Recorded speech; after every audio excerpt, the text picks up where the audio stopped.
Performer में आखिर फर्क क्या होता है? क्या ये सिर्फ टैलेंट की बात है? असल में इसका जवाब अक्सर इस बात में छिपा होता है कि वो अपना टाइम कैसे मैनेज करते हैं। तो चलिए एक बेहतरीन परफॉर्मर के इस पूरे सिस्टम को 5 खास हिस्सों में तोड़कर समझते हैं। हम देखेंगे कि वो अपने गोल्डन आवर्स को कैसे बचाते हैं, इनबॉक्स की जगह पाइपलाइन पर कैसे फोकस करते हैं, कैलेंडर पर कैसे महारत हासिल करते हैं और बहुत कुछ। तो सबसे पहला और सबसे जरूरी सिद्धांत है अपने गोल्डन आवर्स को बचाना। इसका मतलब है फोकस का एक ऐसा किला बनाना जिसे कोई तोड़ न सके। देखिए, एक परफॉर्मर के लिए सबसे कीमती चीज होती है वो समय जो बिना किसी रुकावट के सिर्फ हाई वैल्यू काम के लिए हो। तो ये गोल्डन आवर्स हैं क्या? ये सुबह 8 से 11 बजे का वो टाइम है जिसमें कोई डिस्टर्बेंस नहीं होती और इसका इस्तेमाल सिर्फ और सिर्फ उन कामों के लिए होता है जिनसे रेवेन्यू आता है, जैसे नए क्लाइंट्स ढूंढना या किसी डील को फाइनल स्टेज तक ले जाना। अब इस फोकस के किले को बनाने और बचाने के लिए सिर्फ 2 सिंपल लेकिन डिसिप्लिन कदम उठाने होते हैं। पहला, सुबह 8 से 11 का समय पूरी तरह से प्रोस्पेक्टिंग और डील एडवांसमेंट के लिए रख दें। और दूसरा, इस दौरान किसी भी इंटरनल मीटिंग या फालतू के एडमिन काम को साफ साफ ना कहना सीखें। चलिए अब बात करते हैं सबसे बड़े डिस्ट्रैक्शन की, यानी ईमेल इनबॉक्स को मैनेज करने की। यहाँ मकसद है रिएक्टिव होने के बजाय प्रोएक्टिव बनना। देखिए, हर सुबह एक परफॉर्मर के सामने एक चॉइस होती है। क्या वो रिएक्टिव बनेंगे, मतलब हर ईमेल अलर्ट का जवाब देते रहेंगे और दूसरों को अपना दिन कंट्रोल करने देंगे, या फिर वो प्रोएक्टिव बनेंगे, मतलब अपना पूरा ध्यान डील्स को आगे बढ़ाने पर लगाएंगे और अपने काम को खुद कंट्रोल करेंगे। तो सवाल ये है कि अपने इनबॉक्स को कंट्रोल करें कैसे? इसके लिए कुछ सिंपल से नियम हैं। अपने ईमेल को दिन में सिर्फ 2-3 बार चेक करें। मान लीजिए सुबह 9 बजे, दोपहर 1 बजे और शाम 4 बजे। जरूरी मैसेजेस के लिए फिल्टर लगाएं और सबसे जरूरी बात, सिर्फ ईमेल्स का जवाब देने में ना उलझें, अपना फोकस डील्स को आगे बढ़ाने पर रखें।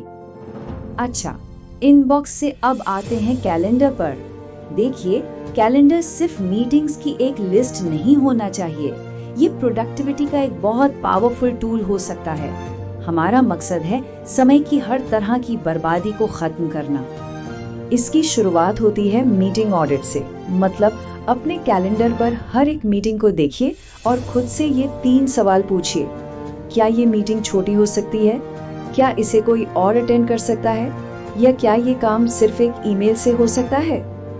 तो असल में कैलेंडर पर अपना टाइम वापस कैसे पाया जाए? यहाँ कुछ कमाल की स्ट्रैटेजीज हैं। स्पीडी मीटिंग्स शुरू करें जो तय समय से 5-10 मिनट पहले खत्म हो जाएं।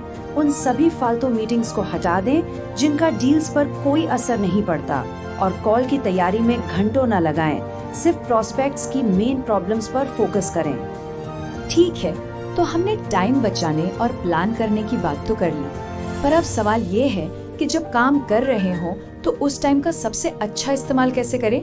मतलब अपने समय का पूरी सटीकता से उपयोग करना। यहाँ सबसे जरूरी चीज है एक जैसे कामों को एक साथ ग्रुप करना।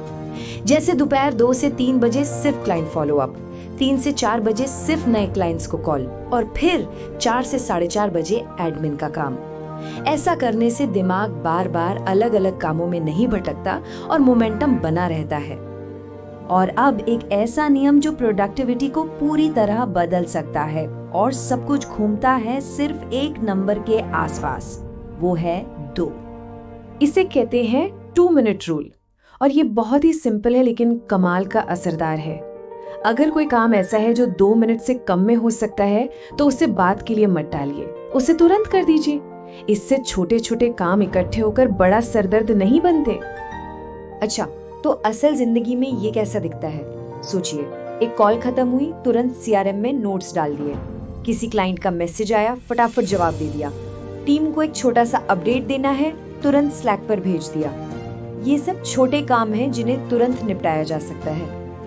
और अब आते हैं 5वें और शायद सबसे जरूरी हिस्से पर, वीकली टाइम ऑडिट। ये एक तरह का फीडबैक लूप है जिससे ये पूरा सिस्टम लगातार बेहतर होता रहता है। इसे आप अपनी कुल्हाड़ी को तेज करने जैसा समझ सकते हैं। इसके लिए एक बहुत ही सिंपल सी आदत है, 15 मिनट फ्राइडे रिचुअल।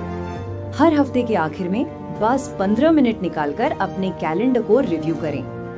ये एक बेहतरीन परफॉर्मर के लिए बहुत जरूरी है। और इस रिव्यू में बस ये 2 सवाल हैं जो सारी फालतू चीजों को हटाकर जो जरूरी है उसे सामने लाते हैं। पहला, किस चीज से सीधे सीधे रेवेन्यू आया, और दूसरा, किस चीज ने मेरा समय बर्बाद किया। तो इस पूरे साप्ताहिक ऑडिट का मकसद एकदम साफ है, उन कामों को पहचान कर खत्म करना जिनकी कोई वैल्यू नहीं है, और उन कामों पर डबल मेहनत करना जो वाकई में नतीजे दे रहे हैं। ये लगातार खुद को बेहतर बनाने का एक तरीका है। तो अब ये सब जानने के बाद सवाल ये उठता है, वो कौन सा ऐसा कम कीमत वाला काम है जिसे सबसे पहले अपनी लिस्ट से हटाया जाएगा?